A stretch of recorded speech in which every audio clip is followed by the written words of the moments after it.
ನಮಸ್ತೆ, welcome back to the channel Soujanya creations. ನಾನಿವತ್ತೊಂದು single ಸ್ಟೆಪ್ಪಲ್ಲೇ ಹಾಕುವಂಥ ಒಂದು ಬಾರ್ಡರ್ ಡಿಸೈನ್ ಸಾರಿ ಕುಚ್ಚು ತೋರಿಸ್ತೀನಿ. ಕೇವಲ ಅರ್ಧ ಗಂಟೆಯಲ್ಲೇ ನೀವು ಈ ರೀತಿ ಡಿಸೈನ್ನ ಹಾಕಿ ಮುಗಿಸ್ಕೋಬೋದು. ಆಮೇಲೆ ಒಂದೇ ಒಂದು ಥ್ರೆಡ್ ಕೂಡ ನೀವು ಯೂಸ್ ಮಾಡ್ಬೋದು. ಸೊ ಫಸ್ಟ್ ಇಲ್ಲಿ 6 ದಾರನ ಗಂಟು ಹಾಕ್ಕೊಂಡು ಸೀರೆ ಬ್ಯಾಕ್ ಸೈಡ್ ಇಟ್ಟು ನೀಡಲ್ಲಿ ಹಾಕಿ ದಾರ ತಂದು ಲಾಕ್ ಮಾಡ್ಕೊಳ್ಳಿ. ಲಾಕ್ ಮಾಡಿದ ಮೇಲೆ ಅದ್ರ ಪಕ್ಕದಲ್ಲೇ ಇನ್ನೊಂದು ಸತಿ ಲಾಕ್ ಮಾಡಿ. ಟೋಟಲ್ಲು 2 ಟೈಮ್ಸು ಲಾಕ್ ಮಾಡ್ಕೊಳ್ಳಿ.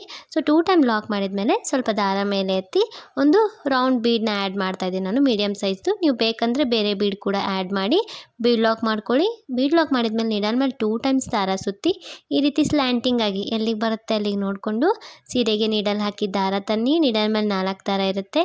2 ದಾರ ಒಂದು ಸತಿ ತೆಗೀರಿ, ಮತ್ತೆರಡು ದಾರ ಒಂದು ಸತಿ ತೆಗೀರಿ, ಮತ್ತೆರಡು ದಾರ ಒಂದು ಸತಿ ತೆಗೀರಿ. ಸೊ ತ್ರಿಬಲ್ ಕ್ರೋಶ ಕಂಬ ಆಯ್ತೀಗ. ಸೊ ಕಂಬ ಆದಮೇಲೆ 3 ಚೈನ್ಸ್ ಹಾಕೋಣ. 3 ಚೈನ್ ಹಾಕಿ ನೀಡಲ್ ಮೇಲೆ 1 ಟೈಮ್ ದಾರ ಸುತ್ತಿ ಈಗೇನು ಕಂಬ ಮಾಡಿದ್ವಲ್ಲ ಅದರ ಕೆಳಗಡೆ ಇಲ್ಲಿ ಸ್ಪೇಸ್ ಕಾಣುತ್ತಲ್ಲ ಅಲ್ಲಿ ನೀಡಲ್ ಹಾಕಿ ದಾರ ತಂದು ನೀಡಲ್ ಮೇಲೆ 3 ದಾರ ಇರುತ್ತೆ. 2 ದಾರ ಒಂದು ದಾರ ಒಂದು ಡಬಲ್ ಕ್ರೋಶ ಕಂಬನ ಮಾಡಬೇಕು.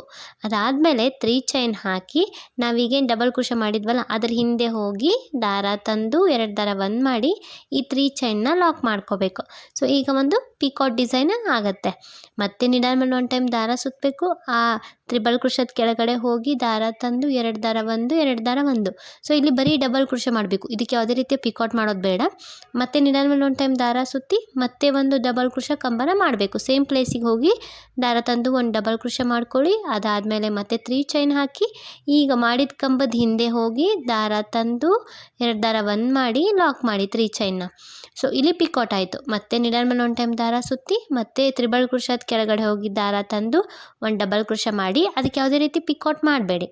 ಮತ್ತೆ ಇನ್ನೊಂದು ಡಬಲ್ ಕ್ರೋಶ ಕಂಬನ ಮಾಡಿಕೊಂಡು ಅದಕ್ಕೆ 3 ಚೈನ್ ಹಾಕಿ ಏನು ಸೆಕೆಂಡ್ ಒಂದು ಡಬಲ್ ಕ್ರೋಶ ಮಾಡಿರ್ತೀವಲ್ಲ ಅದ್ರ ಹಿಂದೆ ಹೋಗಿ ದಾರ ತಂದು ಲಾಕ್ ಮಾಡಿ ಪಿಕಾಟ್ನ ಮಾಡಿ. ಸೊ ಇಲ್ಲಿ ಒಂದು ಪಿಕೋಟು, ಒಂದು ಹಾಗೆ ಪ್ಲೇನ್ ಡಬಲ್ ಕ್ರೋಶ, ಒಂದು ಪಿಕೋಟು, ಒಂದು ಪ್ಲೇನ್ ಡಬಲ್ ಕ್ರೋಶ, ಒಂದು ಪಿಕೋಟು, ಒಂದು ಪ್ಲೇನ್ ಡಬಲ್ ಕ್ರೋಶ. ಸೊ ಈ ರೀತಿ ಕೌಂಟಲ್ಲಿ ಮಾಡ್ಕೊಳ್ಳಿ. ಸೊ ಟೋಟಲಾಗಿ ನಾನಿಲ್ಲಿ 4 ಪಿಕೋಟ್ಗಳನ್ನ ಮಾಡ್ತಾಯಿದ್ದೀನಿ. ಸೊ 4ನೇ ಪಿಕೋಟ್ ಇದು ಹಾಕ್ತಾ ಇರೋದು. ಸೊ 4ನೇ ಪಿಕೋಟ್ ಹಾಕಿದ ಮೇಲೆ ಒಂದು ಪ್ಲೇನ್ ಡಬಲ್ ಕ್ರೋಶನ ಮಾಡ್ಕೊಳ್ಳಿ. ಒಂದು ಪ್ಲೇನ್ ಡಬಲ್ ಕ್ರೋಶ ಮಾಡ್ಕೊಂಡ್ಮೇಲೆ ಅದು ಸ್ಟ್ರೇಟಾಗಿ ಸೀರೆಗೆ ಎಲ್ಲಿಗೆ ಬರುತ್ತೆ ಅಲ್ಲಿಗೆ ನೋಡಿಕೊಂಡು ಲಾಕ್ ಮಾಡೋಣ. ಸೊ ಇದಿಷ್ಟು ಈ ರೀತಿ ಬರುತ್ತೆ. ಸೊ ಲಾಸ್ಟಲ್ಲಿ ಒಂದು ಪ್ಲೇನ್ ಡಬಲ್ ಕ್ರೋಶ ಹಾಕಿ ಅದು ಸೀರೆಗೆ ಎಲ್ಲಿಗೆ ಬರುತ್ತೆ ಅಲ್ಲಿ ನೋಡಿಕೊಂಡು ಲಾಕ್ ಮಾಡಿ. ಲಾಕ್ ಮಾಡಿದ್ಮೇಲೆ ಅದರ ಪಕ್ಕದಲ್ಲೇ ಇನ್ನೊಂದು ಸತಿ ಲಾಕ್ ಮಾಡಿ 2 ಟೈಮ್ಸು ಲಾಕ್ ಮಾಡ್ಕೊಳ್ಳಿ. ಸೊ ನಿಮ್ಗೆ ಈ ರೀತಿ ಆರ್ಚು ಫಾರ್ಮ್ ಆಗುತ್ತೆ. ಸೊ ಈಗ ನೆಕ್ಸ್ಟ್ ಮತ್ತೆ ನಾನು ವಿತೌಟ್ ಕುಚ್ಚು ಹಾಕ್ತಾ ಇರೋದಂತ ಹೇಳಿದ್ನಲ್ಲ, ಸೊ ಅದಕ್ಕೆ ಮತ್ತೆ ದಾರ ಮೇಲೆ ಎತ್ತಿ ಮತ್ತೆ ಒಂದು ಬೀಡನ್ನ ಆ್ಯಡ್ ಮಾಡ್ತಾಯಿದ್ದೀನಿ. ಬೀಡ್ ಆ್ಯಡ್ ಮಾಡಿ ಬೀಡ್ ಲಾಕ್ ಮಾಡ್ಕೊಳ್ಳಿ.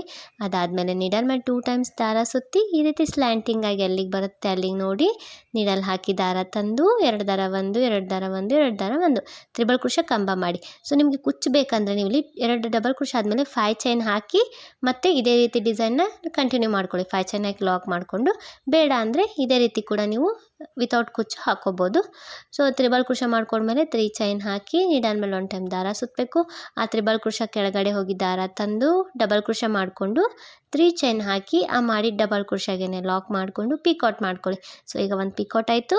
ಮತ್ತು ನೀಡಲ್ ಮೇಲೆ 1 ಟೈಮ್ ದಾರ ಸುತ್ತಿ ತ್ರಿಬಲ್ ಕ್ರೋಶ ಕೆಳಗಡೆ ಹೋಗಿ ದಾರ ತಂದು 2 ದಾರ ಒಂದು. ಈಗ ಇದು ಪ್ಲೇನಾಗಿ ಡಬಲ್ ಕ್ರೋಶ ಮಾಡಬೇಕು, ಇದಕ್ಕೆ ಯಾವುದೇ ರೀತಿ ಪಿಕಾಟ್ ಮಾಡಬೇಡಿ.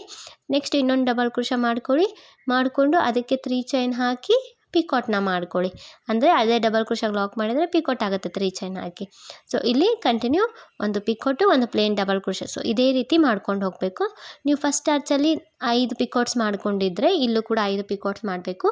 ನಾನು ಫಸ್ಟ್ ಆರ್ಚಲ್ಲಿ 4 ಪಿಕೋಟ್ಸ್ಗಳನ್ನ ಮಾಡಿದ್ದೀನಿ. ಸೊ ಅದಕ್ಕೋಸ್ಕರ ಈ ಡಿಸೈನಲ್ಲೂ ಕೂಡ ಅಂದರೆ ಈ ಆರ್ಚಲ್ಲೂ ಕೂಡ 4 ಪಿಕಾಟ್ಸ್ ಹಾಕ್ತಾಯಿದ್ದೀನಿ. ಆಮೇಲೆ ಕಂಟಿನ್ಯೂ ಪೂರ್ತಿ ಸಾರಿ 4 ಪಿಕಾಟ್ಸ್ ಹಾಕಬೇಕು. ಸೊ ನೀವು ಯಾವ ಕೌಂಟಲ್ಲಿ ಮಾಡ್ಕೊಂಡಿರ್ತೀರ ಅಂದರೆ ಫಸ್ಟ್ 5 ಮಾಡ್ಕೊಂಡಿದ್ರೆ ಕಂಪ್ಲೀಟಾಗಿ 5 ಪಿಕಾಟ್ಸ್ಗಳನ್ನ ಹಾಕ್ಕೊಂಡು ಹೋಗಿ. ಸೊ ಯಾವುದೇ ರೀತಿ ಚೇಂಜಸ್ ಮಾಡಬೇಡಿ ಒಂದು ಆರ್ಚಿಂದ ಇನ್ನೊಂದು ಆರ್ಚಿಗೆ. ಸೊ ನಿಮಗೆ ಅದು ಡಿಫ್ರೆಂಟಾಗಿ ಕಾಣಿಸುತ್ತೆ, ಯಾವುದೇ ರೀತಿ ನೀಟಾಗಿ ಕಾಣಿಸೋದಿಲ್ಲ. ಸೊ ಅದಕ್ಕೋಸ್ಕರ ಒಂದೇ ಕೌಂಟಲ್ಲಿ ಮಾಡ್ಕೊಂಡು ಹೋಗಿ 4 ಪಿಕಾಟ್ ಹಾಕಿದ ಮೇಲೆ ಲಾಸ್ಟಲ್ಲಿ ಒಂದು double crochet, plain double crochet, ಒಂದು ಪಿಕಾಟ್ ಆದಮೇಲೆ ಒಂದು ಪ್ಲೇನ್ ಡಬಲ್ ಕ್ರೋಶ ಹಾಕಬೇಕಲ್ಲ. ಸೊ ಅದನ್ನು ಹಾಕಿ ಆಮೇಲೆ ಅದು ಸ್ಟ್ರೇಟಾಗಿ ಸೀರೆಗೆ ಎಲ್ಲಿಗೆ ಬರುತ್ತೆ ಅಲ್ಲಿಗೆ ನೋಡಿಕೊಂಡು ಸ್ಟ್ರೇಟಾಗಿ ಸೀರೆಗೆ ಎಲ್ಲಿಗೆ ಬರುತ್ತೆ ಅಲ್ಲಿಗೆ ನೋಡ್ಕೊಂಡು ಲಾಕ್ ಮಾಡ್ಕೊಳ್ಳಿ. ಲಾಕ್ ಮಾಡಿದ್ಮೇಲೆ ಅದ್ರ ಪಕ್ಕದಲ್ಲೇ ಇನ್ನೊಂದು ಸತಿ ಲಾಕ್ ಮಾಡ್ಕೊಳ್ಳಿ. ಸೊ ಇದೇ ರೀತಿ ಕಂಟಿನ್ಯೂ ನೀವು ಡಿಸೈನ್ ಹಾಕಬೇಕು. ನೀವು ಬೇಕಂದರೆ ಈಗ ಈ 2 ಆರ್ಚ್ ಆದಮೇಲೂ ಕೂಡ ನೀವು ಕುಚ್ಚಿಗೆ 5 ಚೈನ್ ಹಾಕಿ ಸ್ಪೇಸ್ನ ಬಿಡ್ಬೋದು. ಈಗ ನೆಕ್ಸ್ಟು 5 ಚೈನ್ ಹಾಕಿ ಲಾಕ್ ಮಾಡಿ ಮತ್ತೆ ಈ ರೀತಿ 2 ಆರ್ಚ್ ಹಾಕ್ಬೋದು.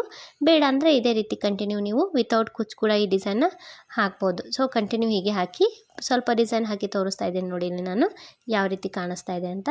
ತುಂಬಾ ಚೆನ್ನಾಗಿ ಬಂದಿದೆ. ಸೊ ಎಂಡಲ್ಲಿ 2 ಸಿಂಗಲ್ ಕ್ರೋಶೆ ಹಾಕ್ಕೊಂಡು 2 ಎಕ್ಸ್ಟ್ರಾ ಚೈನ್ ಹಾಕಿ ಲಾಕ್ ಮಾಡ್ಕೊಳ್ಳಿ. ಸೊ ಪೂರ್ತಿ ಡಿಸೈನು ಈ ರೀತಿ ಕಾಣಿಸುತ್ತೆ. ತುಂಬ ಅಂದರೆ ತುಂಬ ಚೆನ್ನಾಗಿ ಬಂದಿದೆ.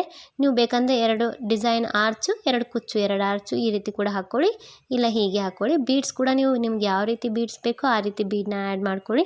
ಸೊ ಡಿಸೈನು ನಿಮ್ಗೆ ಇಷ್ಟ ಆಗಿದೆ ಅಂತ ಅಂದ್ಕೊಂಡಿದ್ದೀನಿ. ಡಿಸೈನ್ ಇಷ್ಟ ಆಗಿದ್ದರೆ ವಿಡಿಯೋನ ಲೈಕ್ ಮಾಡಿ, ಹಾಗೆ ನಿಮ್ಗೆ ಹೇಗೆ ಅನ್ನಿಸ್ತು ಅಂತ ನನಗೆ ಕಮೆಂಟ್ ಮೂಲಕ ತಿಳಿಸಿ. ನೀವು ಒಂದ್ಸತಿ ಟ್ರೈ ಮಾಡಿ. ಹೊಸಬ್ರು ಯಾರಾದರೂ ನನ್ನ ಚಾನಲ್ನ ಸಬ್ಸ್ಕ್ರೈಬ್ ಮಾಡದೆ ವಿಡಿಯೋನ ನೋಡ್ತಾ ಇದ್ದರೆ ಪ್ಲೀಸ್ ಸಬ್ಸ್ಕ್ರೈಬ್ ಮಾಡ್ಕೊಳ್ಳಿ. ಮತ್ತೆ ಮುಂದಿನ ವಿಡಿಯೋದಲ್ಲಿ ಸಿಗೋಣ. Thanks for watching.